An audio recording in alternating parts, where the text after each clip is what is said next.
through 15 practices. Maybe I'll just start with today first. Physical day, and that was our intent. Emphasis on running the ball, stopping the run, with some play action mixed in. That was our intent as the day was designed for. We wanted to get one more day of contact.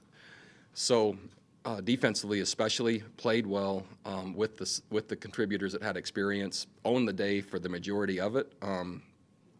Lyndall Stone came in and did a really nice job moving the team at the end, and then with the connection between Brennan Armstrong and Terrell Jana was also good to see. Terrell Jana has been really valued by his peers in terms of leadership.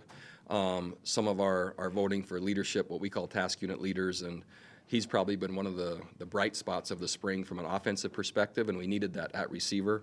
And so I'm excited about that. Grant Mish also has done a really nice job at tight end. That move has worked out really well for us. Wayne Taulapapa at running back. If we were to say now coming out of spring, Wayne would have the early lead. PK suffered a concussion relatively early on, and but Wayne has been the most productive. So he will be our running back coming out of spring, going into fall, with the competition reopening again with PK back, Mike Collins coming, Lamont, etc. Defensively, the culture is strong. The experience is good. A lot of depth is still over there in what we call the playground, working and recovering from injury. And so, yeah, there are 4 offensive linemen that will be joining us that weren't practicing today for the fall. They are needed. We still need a stronger presence with the offensive front in terms of movement at the point of attack when we're running it, and more consistency and protection. Bryce takes a lot of pressure off of our front because he is so mobile, but that's still an area we need to improve. Overall, I'm encouraged from what I saw through whatever spring number this was for us, 4, and it will have to be an accelerated pace because of who we open with, where we open, and just the nature of our early season schedule. So this box is checked now that the spring practice is over. There'll be basically 1 week off for our players. They have optional and voluntary workouts by NCAA rule, but urgent is the bottom line if you're asking where we are now. We're racing against the clock to be ready for our opener. This morning at the George Welsh celebration, you mentioned that just like when someone climbs Everest, you look for markers along the way. Yeah, I was listening. You were, thank you. So what markers are you seeing in this program? Yeah, it's really difficult in the spring. So the easiest default is to the season and how many wins, right? That's what everyone sees, and that's what the clearest thing is. And so those markers certainly mean that we're trending upward and at a pretty fast rate if you look at within 3 years what's happened and the culmination of the second bowl appearance, but also how we played in the game and a victory. So I really like that. If you now say what other markers, I keep looking at the roster. So our 4th recruiting class is coming, and how many of those players contribute? What does our quarterback succession plan look like? Which means, so we already know about Brennan, we already know about Lyndall, but what do the incoming 2 quarterbacks look like? And then really the health of the roster. And so this will be the first time since I've arrived at UVA. So this fall we'll have 17 offensive linemen on scholarship. It's taken us 3 years with recruiting over 5 per year to get to just the sheer numbers we need. So one of the other markers in answer to your question is what does the depth at each position and the quality at each position look like in relation to the ACC? The outside world thinks this recruiting class was strong. No one will know until after we play and how their careers go. But I think the 2 prime markers, how many wins are we having? Are we in postseason? Certainly you have to measure us against Virginia Tech in that game, their in-state rival game, which we haven't won yet. And then how's the recruiting going? And I think that's ultimately defines what will have to happen at UVA for us to have sustained success, which is what Coach Welsh did and what we want to do. What did you take away from this morning? Oh, man. All the former players. Just not only all the former players and coaches, but who they were. I walk in and Franco Harris is speaking. And that's an amazing thing when you see Hall of Fame players coached by our coach, and then Lydell Mitchell, and as you just look around, all the names by coaches and players, the impact was certainly impressive, but whom he impacted and what they went on to do was really significant to me and humbling. It set a really high standard and a really high bar, which I was grateful for. Without that experience today, I don't think I would have had as clear a vision as what Coach Welsh did, but really what UVA football has been and maybe what that era looked like. And so that was really helpful to me.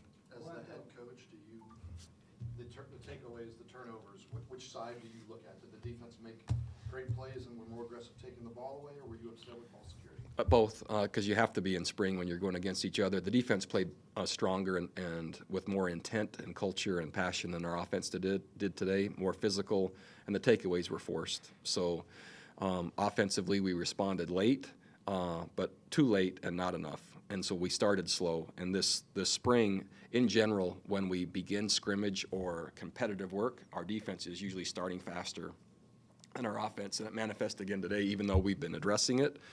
So that's something we're going to certainly have to address symbolically of the season as well. We don't have time to warm up. You got to start playing. And it took us longer than expected offensively to do that today. After injuring his finger against Louisville last season, Bryce was never really in full strength the rest of the year.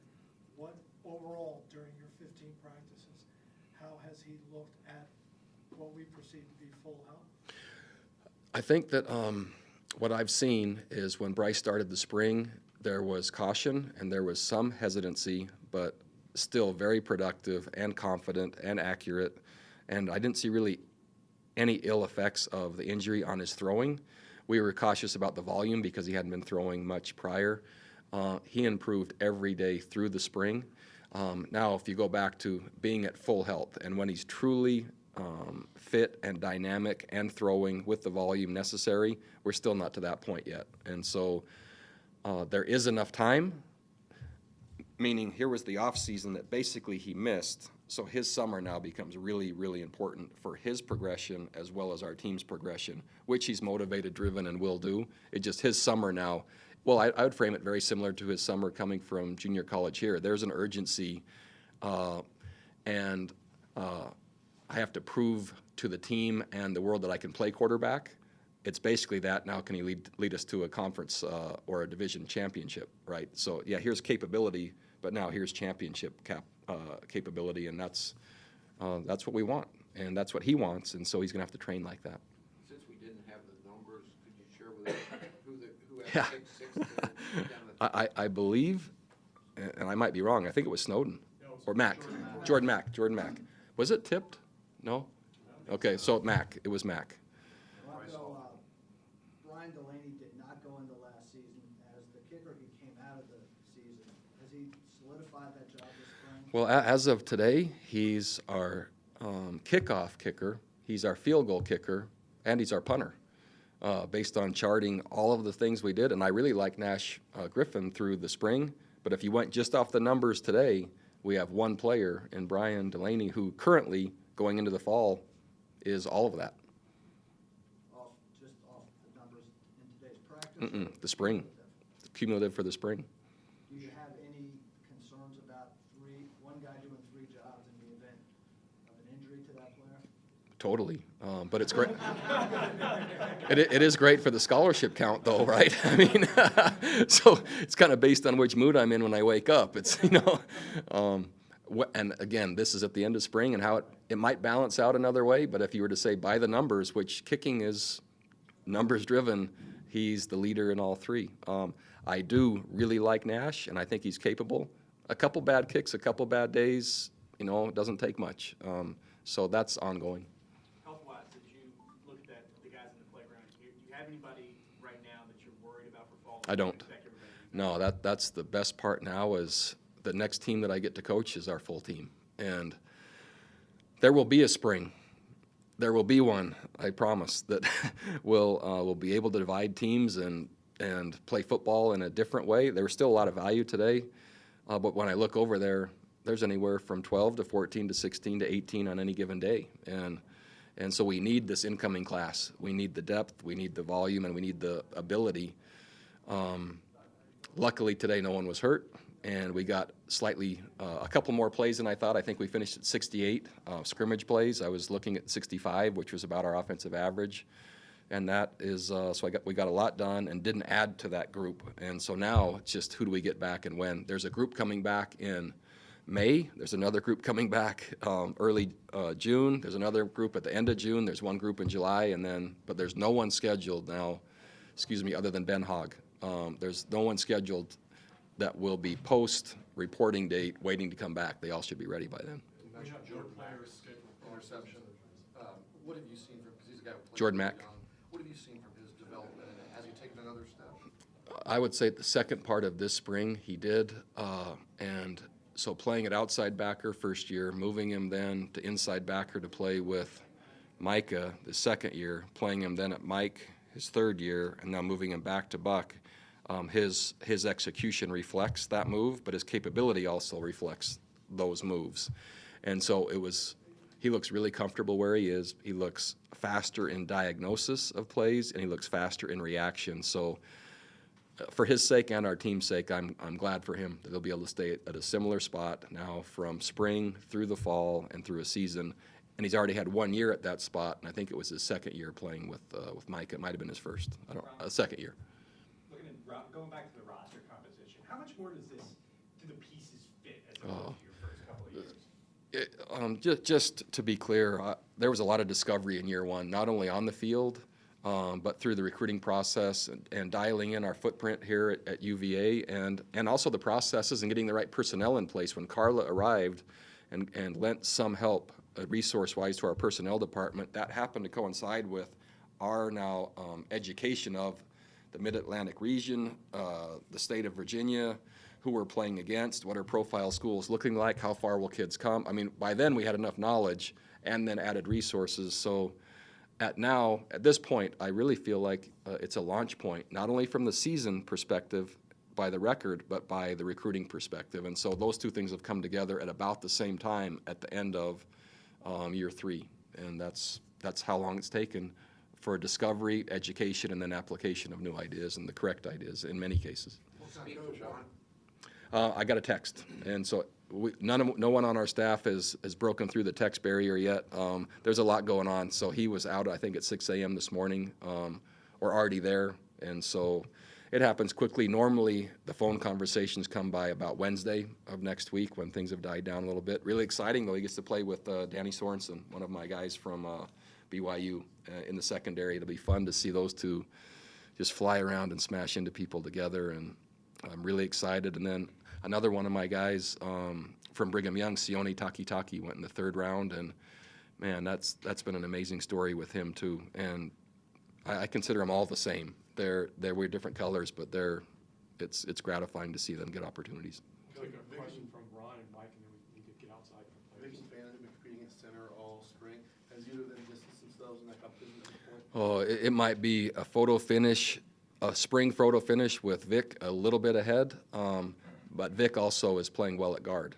And so Vic is now two positions. Being able to play two positions is better than one, which also puts Vic just slightly ahead. Tyler has played actually better than expected, just based on experience and coming back and the different roles that he's had so far. So I would say I'm more encouraged than what I was pre-spring after I've seen spring with Vic with the slight lead. Bryce Hall was a guy that a lot of people thought might be gone. He came back. What was his motivation, his work like this spring? Bryce wants more for our program. He wants more for himself. He has very specific goals. He knows that he can improve. And, man, he loves feedback, and he's so conscientious, but he's not satisfied yet with how he's playing. He might have led the league in pass breakups, but many of those could have been intercepted. He has plenty of work to do in run support and tackling and some of the different route concepts, and then leadership. His role now is in a different role, and that's a different level of development.